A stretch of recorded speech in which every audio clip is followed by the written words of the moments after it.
ចាសូមជម្រាបសួរពុកម៉ែបងប្អូនថ្ងៃនេះនាងខ្ញុំមកបង្ហាញបងប្អូនអំពីរបៀបម៉ូ spring roll ហើយ spring roll ដែលនាងខ្ញុំម៉ូថ្ងៃនេះគឺនាងខ្ញុំអត់ប្រើសាច់ទេគឺនាងខ្ញុំប្រើតែបន្លែសុទ្ធជាមួយនឹងនំបញ្ចុកបន្លែយើងថ្ងៃនេះគឺនាងខ្ញុំប្រើស្ពៃក្តោបការ៉ុត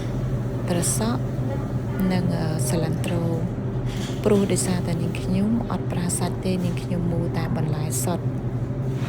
ហើយរបៀបមូលផងដែរបងប្អូនអាចមូលតាមចំណង់ចំណូលចិត្តបងប្អូនដូចគ្នាបងប្អូនចូលចិត្តបាយព្រៀងទូល្មមបងប្អូនមូលតាមនឹងទៅចំពោះនាងខ្ញុំមូលថ្ងៃនេះរៀងមិនតូចខ្លាំងហើយក៏មិនធំខ្លាំងដែរមកល្មមដែលយើងអាចញ៉ាំមួយគូហ្នឹងគឺឆ្អែតតែម្ដងចំពោះអ្នកដែលគាត់ថាញ៉ាំរៀងច្រើនដែរអញ្ចឹងណាបាទសម្រាប់នាងខ្ញុំញ៉ាំតែមួយចំហៀងគឺគ្រប់គ្រាន់ហើយណែមនេះដែរប្រសិនបើយើងធ្វើទឹកជ្រលក់ដែលមានរសជាតិជូរហើយយើងផ្អែមបន្តិចនោះណែមរបស់យើងគឺមានរសជាតិឆ្ងាញ់ហើយក៏សូមអរគុណសម្រាប់ការតាមដានទស្សនានៅវីដេអូរបស់នាងខ្ញុំ